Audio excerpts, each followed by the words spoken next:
What's up, X-Wing Maniacs? Rob Bear here today with a quick unboxing and review of the new ships from Wave 8, I almost said 7, for X-Wing miniatures. This is the Ghost and the Phantom, and of course the Inquisitor TIE, all from the Rebels TV show. Now, we did a video already. Check that out on the same channel here, Spiky Bits, for the, Mist Hunter, and also the Punishing One for the Scum faction. So really interesting ships. Obviously, the Ghost is probably one of the more interesting of the new Wave 8, or just any of them that have come out. It's obviously the biggest, I guess, not epic scale ship that has released thus far. So it's a really good looking ship, and we're going to get to all of that here shortly. But before I do, make sure you stay in the trenches. Click on the Patreon link up on the top left to help support what we do here on this channel. It's to help keep our videos ad free, and you can also score yourself some free miniatures or X-Wing ships as well for your support. So click on the link, check it all out. Subscribe to this YouTube channel. Check out our blog, spikybitsblog.com, and head on over to thelongwar.net. That's the home of the battle reports for exclusive content, early access videos, and more. Become a veteran of the Long War today. So, getting back to the whole review and unboxing, we're going to save this one for last because I feel like it's a lot of material to cover. So we're going to jump in here and get on this Inquisitor TIE, which it's technically the TIE Advanced prototype, which don't tell Vader, because I guess he'd be kind of jealous, because it seems a little bit better than the one Vader's rocking, even though it's just got, you know, some new upgrades with all the stuff that came in the Raider expansion. This one seems a little better. Now you can combo some of the stuff, and you can't combo some of the stuff that comes in here. So there's the ship. It's very unique design. You know, it's about the size of a normal I guess it's about the size of a normal TIE Advanced, but it's a little bit, its wings are up higher, so they're not kind of like that almost kind of stop sign, kind of chevron, pentagon kind of design there. And it is white. You know, that's probably the first thing that most people notice about it. So it's an interesting looking ship. Obviously, it sets it apart from, you know, other classes of TIEs, but you can still tell it's a TIE because it's got, you know, the distinctive characteristics like the twin ion engines and the solar sails and the little bomber, you know, World War II bomber style cockpit there. It doesn't come with as many upgrade cards as I'm sure some people would like. I mean, most people buy these things just for you know, the upgrade cards, but it's still got a really good selection of upgrade cards nonetheless. Here's the two punch-out cards that it comes with. So you've got your, you know, your upgrades right there, or your pilot cards. And then if we take a look at some of the maneuvers here, you can see where it gets a little spicy, because you've got 1, 2, 3, 4 ones. It doesn't have a 1 straight, right? But it does have those tight turns and the bank. Then it's got 2, 2, 2, 2, 2. So it's got the full range of 2s. Then it's got the 5 3s, the full range of 3s, a 4 ahead and a 4 K turn, and a 5 straight. So a very interesting range of maneuvers here. So from the 5 back to the 4, and then all the way back down. So you've got 4, 5, 5. That's 14, 17. So it's a little bit on the high side for maneuvers. I guess most ships are like 14 to 16 we've seen in the past. So it is a little dodgy. It is a little edgy. It can do some work, which it needs to, because if you look at stats, you know, it's really relying on that extra agility to, you know, not get basically knocked out of the fight right off the bat. So here's the upgrade cards it comes with. Now, the only one that's really duplicated out of this series is the guidance chips, because you get 2 of those with, I think it's the Punishing One, I want to say. I'm pretty sure it's the Punishing One. So there you can take a closer look. Deadeye we've seen in the past. Get out of here. Well, we'll leave you. Okay, you can stay. Homing missiles we've seen. But these are the 2 new ones, and then the 1 exclusive to the TIE itself. So this is for the TIE Advanced prototype, like I was saying. After you acquire a target lock, you may perform a free evade action. You'll see why that's really important here in a second when we take a look at the pilot cards.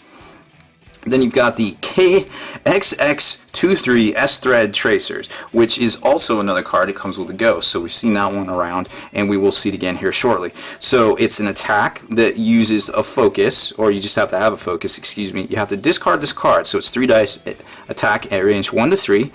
If the attack hits, each friendly ship at range 1 to 2 of you may acquire a target lock on the defender, then cancel all dice results. So to me, what that's saying is, hey, if you actually get it off and it actually does damage, then you're going to spread out some target locks to folks, and they're going to probably be able to launch some missiles and things like that. So it might be the whole like Fantasy Flight really trying to make missiles and, or ordnance and torpedoes. Well, I guess it's all ordnance, missiles and torpedoes, a lot more effective in the game. Then you've got the guidance chips, which are kind of like that force multiplier like I talked about in the last video, that lets you really, if you can get some rerolls off and you get those hits, then you can really kind of take home the hits by turning them to criticals and getting through, hopefully. Air quotes, hopefully. Because if you're throwing enough dice around with stuff like rockets, you're going to be able to drop most ship shields in that first volley, and then boom, you get that critical hit in there, starts doing damage. So that is something to keep into consideration. For Zero, dude, you can't go wrong with that, because if you're throwing it on things like A-Wings, they're not taking auto thrusters. It's not something that you're taking on, things like Poe, Poe Dameron. You need auto thrusters on Poe. It's pretty much not optional at that point, I don't feel like. But, maybe I'm talking on my butt. I don't always, see everything like everybody else does, but that's just my initial thoughts there. So here's the Inquisitor, or the TIE Advanced Prototype pilot cards.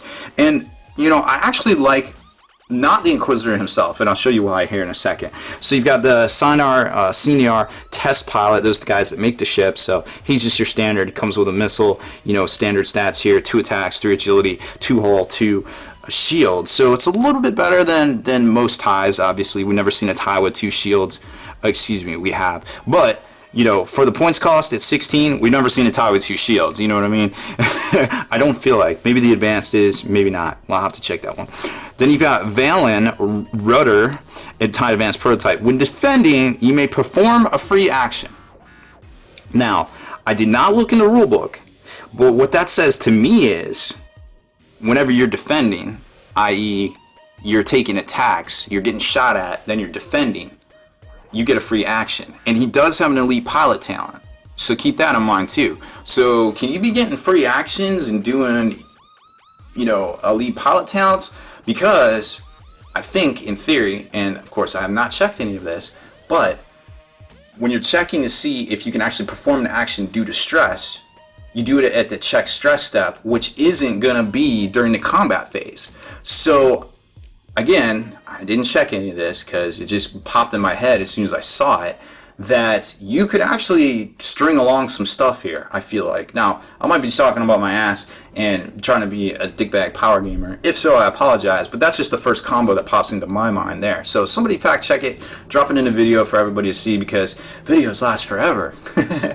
Then we've got the TIE Inquisitor, or the Inquisitor himself. His stat line is pretty much the same. Action bar pretty much the same. He comes with a missile. He comes with elite pilot talent. Now this is really interesting, and this was getting back to that one card. So they have a focus, they have a target lock, they have a barrel roll, and of course they have the boost. But if you take the title, you get that free evade token whenever you do a target lock. So guess what, most people, if you take this, the action they're going to be doing, obviously target lock, which goes hand in hand again with firing ordnance, you know what I mean? So just keep all of these things in mind. It seems like there's some pre-built combos in all this stuff, and that's just inside the Wave 8 stuff. That's not even going to outside things. Well, I guess you could with push the limit there with that thing that may or may not work, but getting back on track. So then you got Baron of the Empire, and it goes into tell you basically Baron. So if you're a Billy Badass fighter pilot, they give you that aristocratic title. It's so fancy, Baron Suture Feel, etc., etc. So that it's good for 19 points at pilot skill 4. It can do some work. It's pretty resilient. It's dodgy, but you never want a TIE fighter basically going toe to toe with a dedicated kind of like jouster thing. You always want to be doing your arc dodging and things like that. So next up is the big boy, the Ghost, and I like this color scheme here. It's very it almost feels almost Mandalorian. You know what I mean? Now, of course, I'm sure a lot of Rebel fans out there will deny all that, but that's what I see. I'm like, yeah, that kind of looks like a Slave One color scheme right there. I'm sure a lot of people don't want to hear that, but it is what it is. That's my opinion, and I'm sticking to it. So this is a what is it? A Corellian designed ship. It's actually bigger than the Millennium Falcon itself, and that was like one of the things was, it's the bigger, better version of the Falcon. or I guess, you know, the YT kind of series, you know, including the Outrider. Whew, that was tough to get out there. Man, be careful with these things, right? So this is a big ship. Like, it comes with a specially designed stand that I'm personally not exactly sold on. But taking a closer look at this, you can see, you know, the detail line is great. All of it, you know, there's no stupid stain washes. It seems very well done. You know, you got the gloss in all the right spots, and the cockpit glass right there. It's a big ship. It's very cool. And then of course you got the little guy right here. And he's, you know, he's pretty dope just kind of like a ship. He's definitely on par with kind of looking like the Z95. You know, he's just a kind of type deal. Now the stand, which I want to show you before we jump into all the cards, it's got this kind of like if you ever see those machines at the arcade where you can win the stuffed animals, it's kind of like got one of those grabber claw kind of things. And you know, I'm not exactly sold on how good this design is here. Like, it's got the little prong and it goes in the little diamond plate kind of interface there, stem. So it goes in like this, right? And then the back just basically bounces, but it's not attached. So if you grab this thing quick, I really have this feeling that you're just going to snap it off right there at the point that it's attached. That's where all the stress is going to go. And, you know, I'm really kind of curious. Like, maybe I'm talking on my ass, but I really feel like Fantasy Flight could come up with a better design, because, you know, you always pick it up like this, and you start picking it up and putting it down. If you put it down wrong, you could even snap it. You know what I mean? Like, I don't see this taking the load off of that. But maybe I'm wrong. Maybe they'll hold the course. Maybe they did their due diligence. You know, I hope they did, because if not, they're going to get a bunch of requests for, like, busted stands, I feel like. But now you can kind of see, this thing is huge. You know what I mean? Like, that is way bigger than a Falcon. And we've never seen anything that needed 3 points of contact, you know, for the large style base. So it's a big ship. And it's, obviously the price tag reflects that as well. So we're going to jump over here and start taking a look at some of the upgrade cards. Now, here's the little manual that comes with it. It's got some interesting stuff in it, to be quite honest. So first off, let's zoom out a little bit to show you this. Oops, there we go. So you can kind of see here, it comes with some interesting stuff. It's got the special firing arc, which is basically similar to how Boba Fett's ship, the Slave One, is. Now, it can only fire torpedoes at that rear arc. But if you have the Phantom docked onto it, right, then it can actually fire out that arc too, or it can use a turret. So it's got some interesting mechanics there, so just keep that in mind as well. Then you got the bombs. No other new mechanics, I don't feel like. Just that special firing arc, large ship setup. Now, to deploy out the Phantom, you basically do it just like it's like kind of like it's undocking. You select the maneuver on the dial, then you lock it in, then you place the ship, and that's its maneuver. And if you can't place it, then bad things happen, like you lose the ship, etc. You know, you can put it over an obstacle, and the normal stuff kind of happens there. So pretty cool to see, you know, that they seem to have it all, air quotes, figured out, right?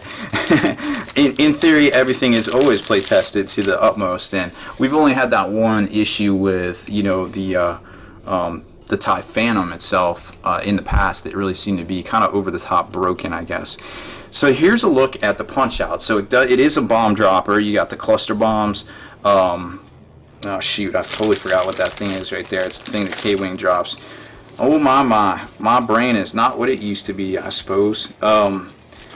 Then we've got, what else we got on here? Oh, the new thermal detonator card, pretty interesting.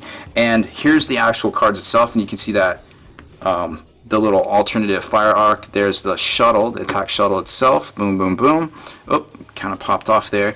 Now, the thing I wanted to show you, was the maneuverability. Now, it's really interesting to see. The Ghost is literally one of the biggest ships we've seen that is in epic play. But take a look at this maneuver dial here, right? Which one is it? The VCX 100 is this one right here. So now, you've got all of the ones, but red nonetheless. You got all of the twos. You got all of the threes. You got a 4 straight, a 5K. Okay, never seen that before. And that's pretty ridiculous in my opinion. So you got 1, 2, 3. That's 15, 17 maneuvers on a large ship. Now I know Boss could probably be a little jealous, I feel like, But, you know, this one is no joke. Now, it does have some red ones, which, you know, is to be expected. Nothing could turn that fast and not have a penalty, I feel like, this big. But that 5K will definitely get some people, I feel like. So be on the lookout for that one, right? And then, of course, the attack shuttle has, it's pretty maneuverable as well. You can see it definitely matches at a lot of the maneuvers right there with a 4 straight and a 4K. So nothing too unpredictable, you know, Sengra loops or Talon rolls or anything like that to be worried about. But, you know, just some good old traditional stuff there, I feel like. So here are the pilot cards, and there's a bunch of them. A couple of them also have crews, some of them don't. And then we've got the actual attack shuttle cards too. So you got 8 total cards right here. And let's zoom in to get you a good look at those.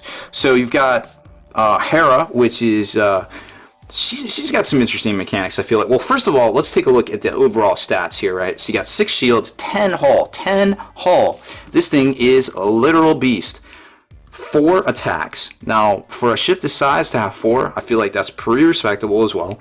Then on the attack shuttle, you're looking at 3 attacks, 2 agility, 2 hull, 2 shields. Now, action bar wise, pretty respectable too. Focus, barrel roll, and evade, which, you know, isn't too bad.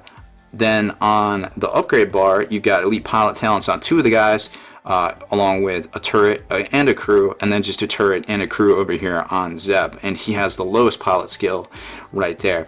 So 4, 5, 7 going in ascending order.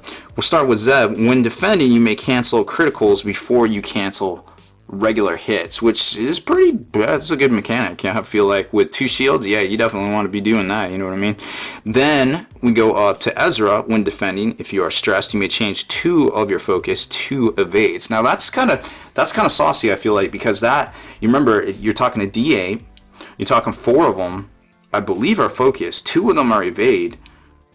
So at that point, you really got good odds there. You know, I feel like he's kind of like a mini Poe in that regard. Well, probably better than a Poe, not stat-wise, but ability-wise. Immediately before you reveal your maneuver, you may perform a free boost or barrel roll action. Now, I like that one because, you know, getting out of harm's way is always a good idea. It's almost like you had the advanced sensors upgrade to do that. You almost have it built in. So, you know, I'm sure a lot of B-Wing pilots are jealous right there. Then you got Hera. When you reveal a green or red maneuver, you may rotate your dial to another maneuver of the same difficulty. So don't reveal white, always go for the green or the red, and you'll get to switch it. But remember, when we looked at those dials, you know, you've got quite a bit of...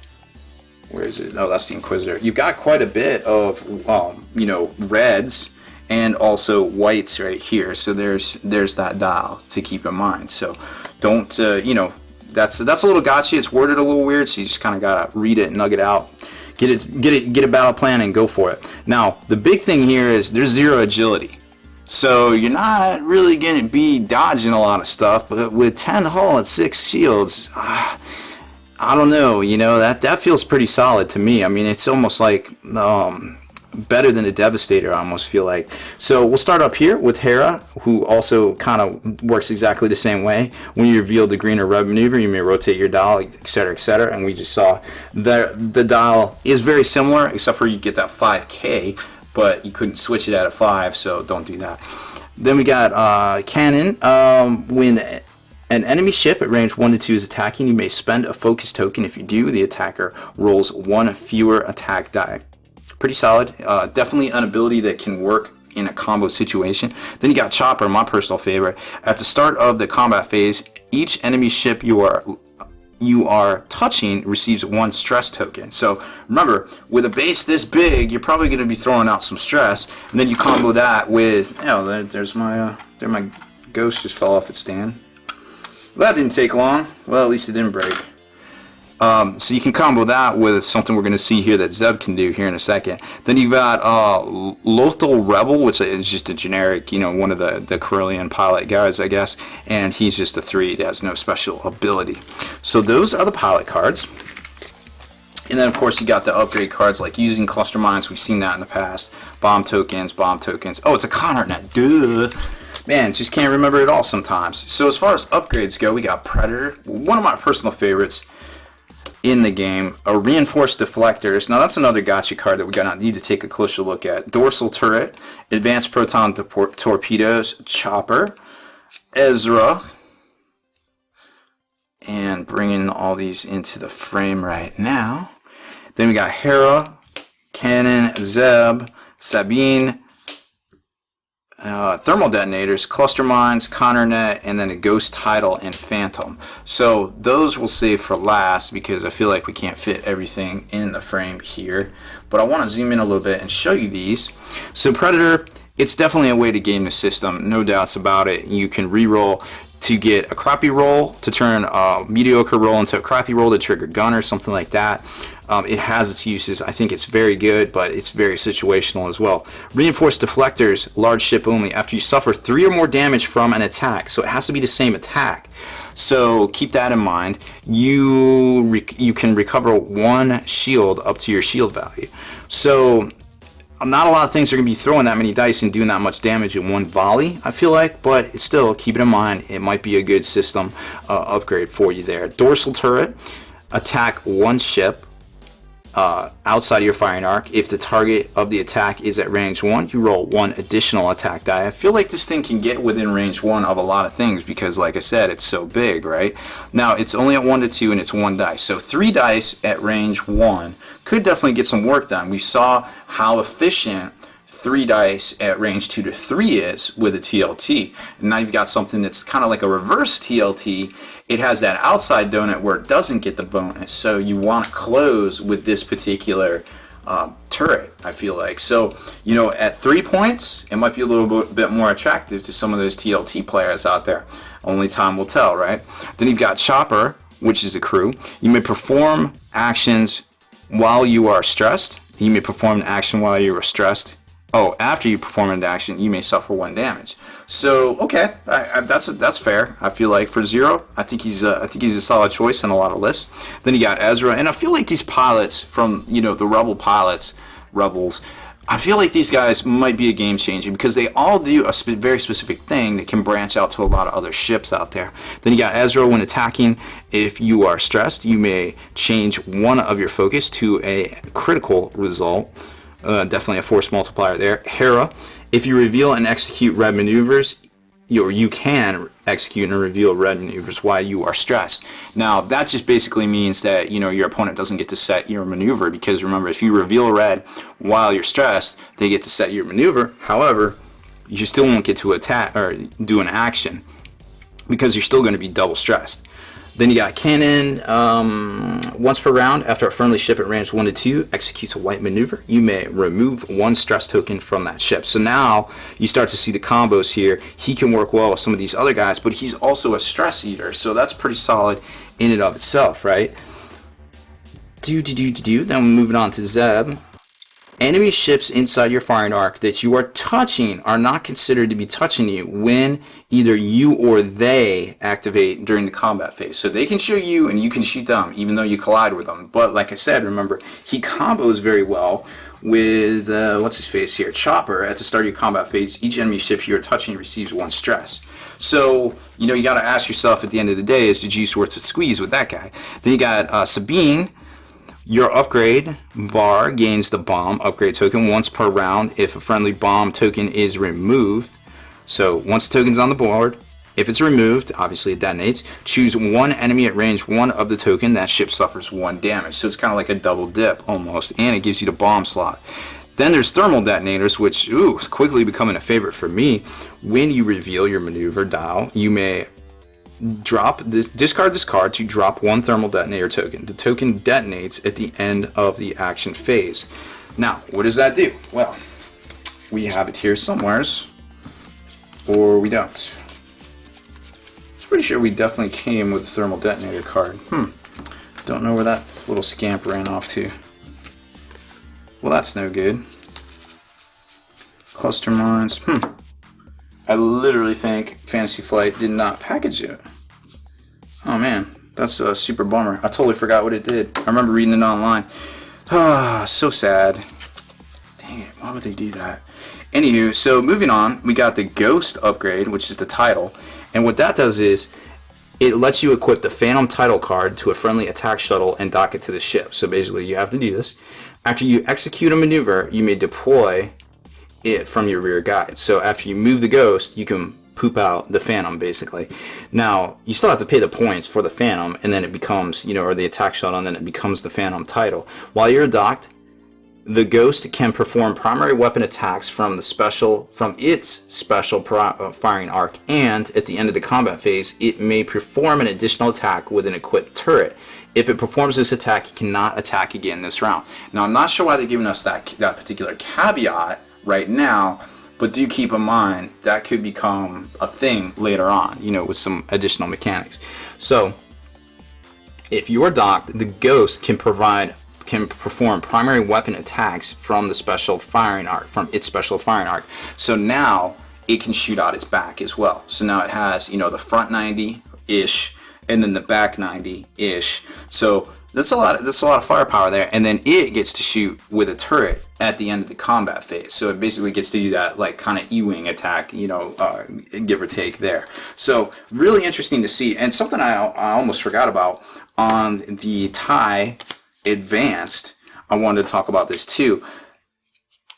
This particular, well, I guess it doesn't necessarily apply to that, but in the Mist Hunter that can take the cloaking field, you can actually take the particle accelerator that came with the Phantom, the Empire Phantom, and what that does is once you cloak, you get a free evade.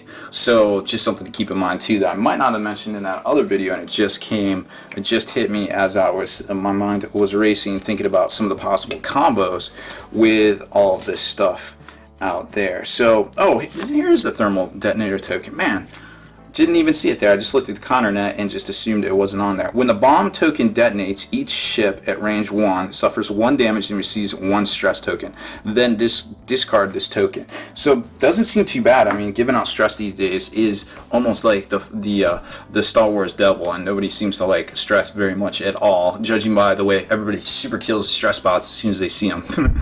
So that was it for this one.